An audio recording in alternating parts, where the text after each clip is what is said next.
Hello বন্ধুরা, আমার চ্যানেলে তোমাদের সবাইকে স্বাগত। আজকে আমি তোমাদের বানিয়ে দেখাবো ইঁচড়ের কালিয়া। এটা খেতে যেমন সুন্দর, বানানোটাও খুব সহজ। তো চলো শুরু করি। প্রথমেই দেখো, আমি ইঁচড়টা মিডিয়াম সাইজের করে কেটে ধুয়ে নিয়েছি। এবার এটা আমি সেদ্ধ করে নেব। এর জন্য আমি গ্যাসে কড়াই বসিয়ে জল শুদ্ধ এঁচড়টা দিয়ে দিলাম। এবার আরও একটু পরিমাণ মতো জল দিয়ে দিলাম। এরপর দিচ্ছি পরিমাণ মতো নুন আর হলুদ। এবার একটু নেড়ে চেড়ে নিয়ে ঢাকা চাপা দিয়ে সেদ্ধ করে নেব। এই সময় আমি একটা মশলার পেস্ট তৈরি করে নেব। তার জন্য দিয়ে দিচ্ছি 1 চামচ জিরে, ধনে, 4টে শুকনো লঙ্কা, 4টে কাঁচা লঙ্কা, সামান্য আদা, রসুন আর গোটা গরম মশলা। এবার সামান্য জল দিয়ে এটার একটা মিহি পেস্ট তৈরি করে নেব। দেখো, মশলার পেস্ট তৈরি হয়ে গেছে।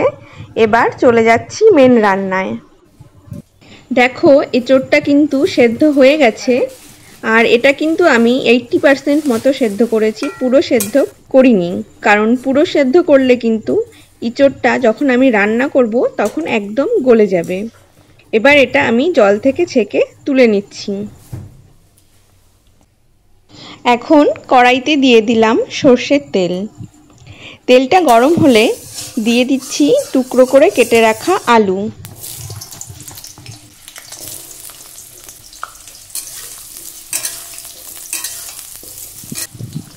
এবার এর মধ্যে দিয়ে দিচ্ছি সামান্য নুন আর হলুদ।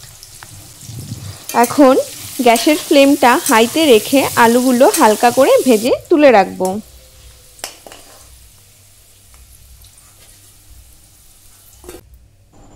এবার ওই তেলেই দিয়ে দিচ্ছি একটা শুকনো লঙ্কা আর সামান্য জিরে ফোড়ন। এবার একটু নেড়ে চেড়ে প্রথমেই দিয়ে দিচ্ছি পেঁয়াজ বাটা। এখন পেঁয়াজটা একটু ভেজে নিচ্ছি।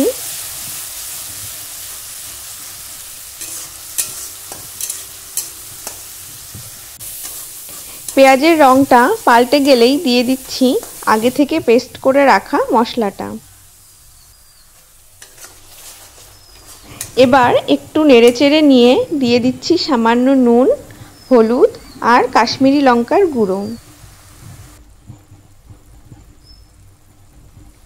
এবার এটাকে আমি খুব ভালো করে কষিয়ে নেব। মশলাটা ভালোভাবে কষে গেলে দিয়ে দিচ্ছি 2টো টমেটো বাটা। এবার আবার এটাকে আমি কষিয়ে নিচ্ছি যতক্ষণ না টমেটোর কাঁচা গন্ধটা চলে যায়। এটার টেস্ট আরও একটু বাড়ানোর জন্য এখন দিয়ে দিচ্ছি 3 চামচ মতো ফেটিয়ে রাখা টক দই। এবার সমস্ত মশলা একসঙ্গে ভালো করে কষাতে হবে। আর আমি এই সময় কিন্তু গ্যাসের ফ্লেমটা মিডিয়ামে রেখেছি। মশলাটা ভালো করে কষানো হয়ে গেলে এবার দিয়ে দিচ্ছি আগে থেকে সেদ্ধ করে রাখা এঁচড়টা। এবার এটা ভালো করে মশলার সঙ্গে মিশিয়ে নিচ্ছি। এরপর দিয়ে দিচ্ছি আগে থেকে ভেজে রাখা আলু। এবার ইঁচড় আর আলু দিয়ে মশলাটা ভালো করে কষিয়ে নেব। এবার টমেটো আর দইয়ের টক ভাবটা ব্যালেন্স করার জন্য দিয়ে দিচ্ছি সামান্য চিনি। এরপর একটু নেড়েচেড়েই দিয়ে দিচ্ছি পরিমাণ মতো জল।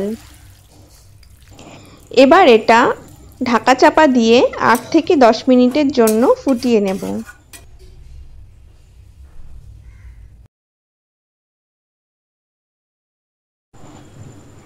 দেখো, ইঁচড়টা প্রায় তৈরি হয়ে গেছে।